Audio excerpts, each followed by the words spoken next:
Dear Patriots, before the news starts, please subscribe to our patriotic channel by clicking the subscribe button. Give us a thumbs up to this video. Don't forget to leave your opinion below in the comments section.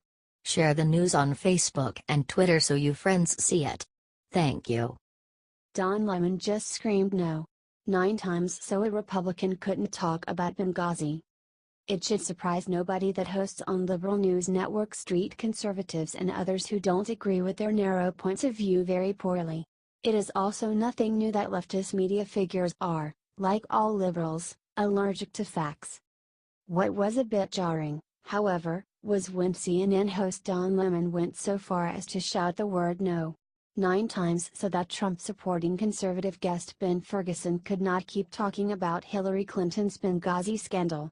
The exchange began with Lemon saying at the end of a segment, "I've got to get Ben in. Go ahead, Ben." This was as though he were doing the Republican a favor. Said Ferguson, "There are a lot of people that feel like that there was special treatment that was given to people that worked for Barack Obama, and things that they did that they would have been indicted for if they were Republicans." He continued, "For example, when you clearly have top secret information on a laptop that you have on a server in the basement of your house, and then you send those top secret classified documents to people that aren't even cleared to see them, and then you forward them to your husband, who by the way is in jail by the name of Anthony Weiner. If that was a Republican, they would have been indicted." At this point, Lemon began screaming, "No." Ben tried to keep talking, saying, "Let me finish. I hate when this is what you do every time. This is what you do every single time. Let me finish. Let me finish my point." Don didn't let him finish, and kept shouting, "No." Ben added, "No, it's not. It's water under the bridge for you, Don. It's water under the bridge for you. It's not for the rest of the people in this country." When Don screamed no for the 9th time, he then said, "We'll be right back," and cut to commercial. Is this an all-time CNN low?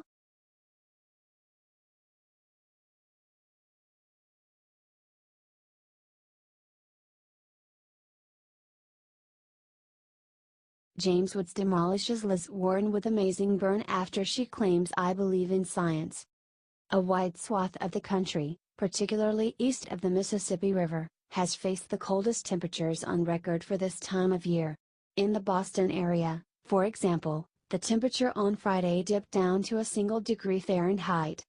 Given these incredibly low temperatures, President Trump used some common sense and tweeted about it, saying, "In the East, it could be the coldest New Year's Eve on record. Perhaps we could use a little bit of that good old global warming that our country, but not other countries, was going to pay trillions of dollars to protect against. Bundle up." Of course, this made knee-jerk liberal global warming believers go up in arms.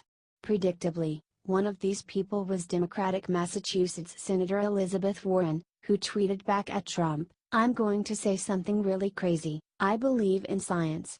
Climate change is real and we have a moral obligation to protect this earth for our children and grandchildren." Thankfully, conservative actor James Woods was quick to come to the president's defense and poke a huge hole in Warren's argument. He tweeted back at her, "DNA is also based in science. Yours does not show you are Native American. So either you are an outright liar or you actually don't believe in science. Which is it? #lie you are the." Many on Twitter clearly agreed with Woods, and kept piling it on Goofy Liz. Wrote one user, "How many genders are there, science lady?" Added another, "Funny how you believe in science to protect children against global warming, but you seem to ignore science when it comes to destroying children before they make it out of the womb. Are you glad Woods cut Warren down?"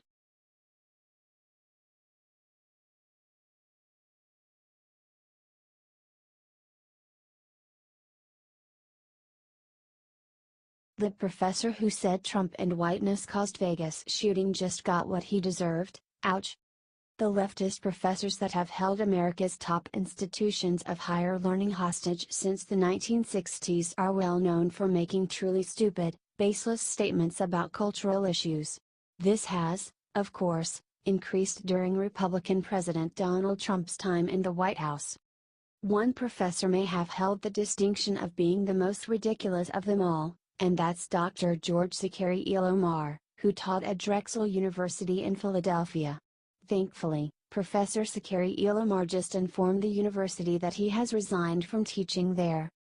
George grew to notoriety with his tweet where he, a Caucasian man, said all I want for Christmas is white genocide.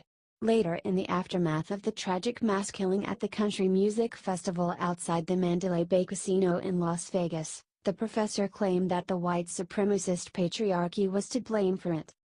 Tweeted Zachary Ilomar, white people and men are told that they are entitled to everything. This is what happens when they don't get what they want. The Drexel professor then said that whiteness was at fault for the church shooting in Texas, stating that whiteness is a structure of privilege and it's a structure of power, and a structure that, when it feels threatened, lashes out. Once again, the professor blamed white people for him resigning. He said, "This is not a decision I take lightly." However, after nearly a year of harassment by right-wing, white supremacist media outlets and internet mobs, after death threats and threats of violence directed against me and my family, my situation has become unsustainable.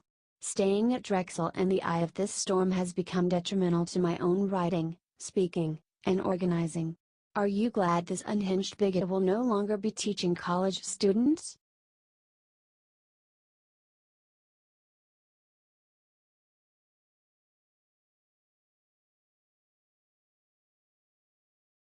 Mike Pence just stunned America with what he sacrificed for Trump.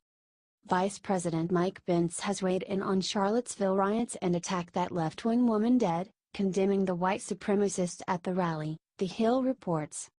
"We have no tolerance for hate and violence, white supremacists or neo-Nazis or the KKK."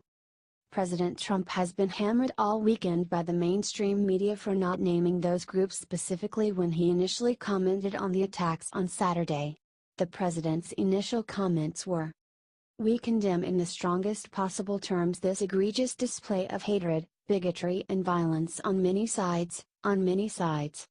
The White House clarified his comments Sunday morning saying, "The president said very strongly in his statement yesterday that he condemns all forms of violence, bigotry and hatred, and of course that includes white supremacists, KKK, neo-Nazi and all extremist groups.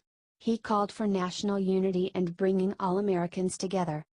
Pence defended the president's comments, saying President Trump had condemned the actions of the dangerous French groups in Charlottesville clearly and unambiguously.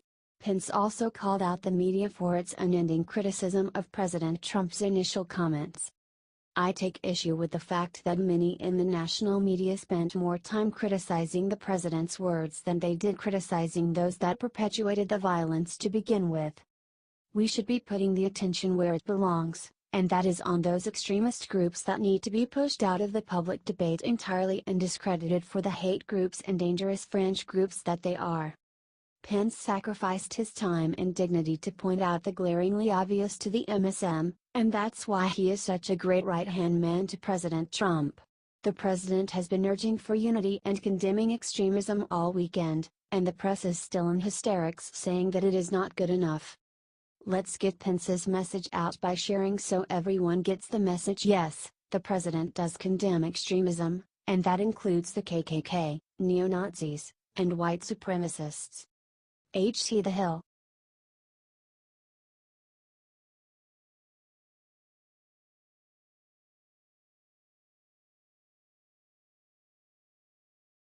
Drater. As soon as he was asked about Mueller, Senator Flake ripped off his mask and showed the world who he really is. Senator Jeff Flake, ROS, a Republican and outspoken critic of President Trump, has defended Robert Mueller, and even said he would consider getting Congress to hire Mueller as a special prosecutor if President Trump removes him from his current position as special counsel. Mueller has been accused of unfairly stacking his legal team with Democrat donors and sympathizers to conduct the investigation into Russian meddling in the 2016 election. The president has repeatedly called Mueller's investigation a witch hunt, and others have accused Mueller of being too close to former FBI Director James Comey to conduct a fair and unbiased investigation. Flake went on MSNBC on Thursday and said, despite these reservations, if President Trump did remove Mueller from his office, he could be rehired by Congress. I think that if he were to be removed, however it's done by the Assistant Attorney General or a new one, Congress would assert its prerogatives.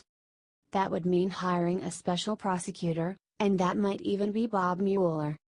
Flake has become highly critical of President Trump, recently publishing the book, Conscience of a Conservative, claiming that other Republicans are in denial about the president, saying, "Too often, we observe the unfolding drama along with the rest of the country, passively, all but saying, someone should do something, without seeming to realize that someone is us." And so, that unnerving silence in the face of an erratic executive branch is an abdication, and those in positions of leadership bear particular responsibility. This guy is nuts. We don't need rhinos like him in the Senate. The president and his allies have enough problems as it is. If President Trump wants to get rid of Mueller, he should be able to know that Mueller won't be hired back through a back route. Fortunately, Flake is up for re-election in 2018, and he is one of the senators most in danger of losing in a primary. We have to make sure he does not win his primary. We can help keep him out of the Senate by sharing this 1,000,000 times so every Republican knows who Flake really is. HT The Hill, Louisiana Times.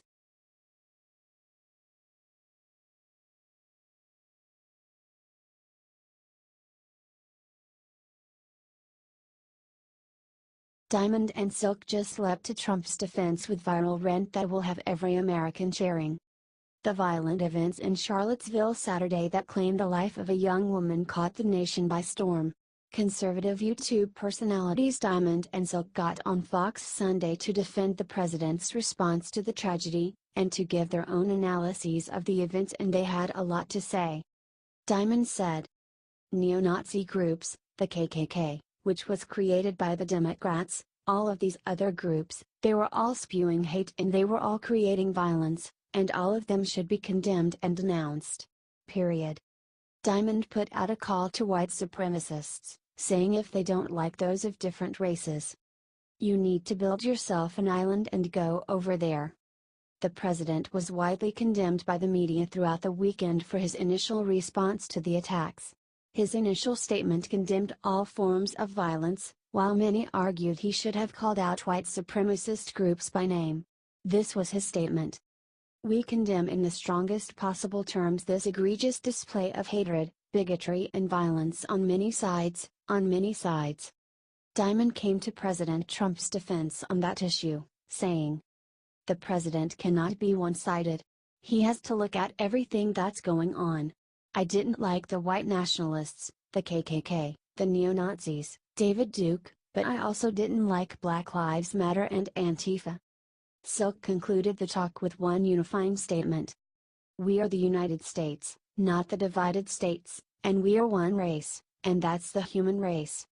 These ladies are so great, and President Trump is blessed to have such lovely, outspoken supporters." YouTube recently demonetized their YouTube channel, along with other conservative personalities. Read more on that here. It's harder and harder for them to get their message out to the public, so let's help them by sharing their message so everyone can see. HT Fox News.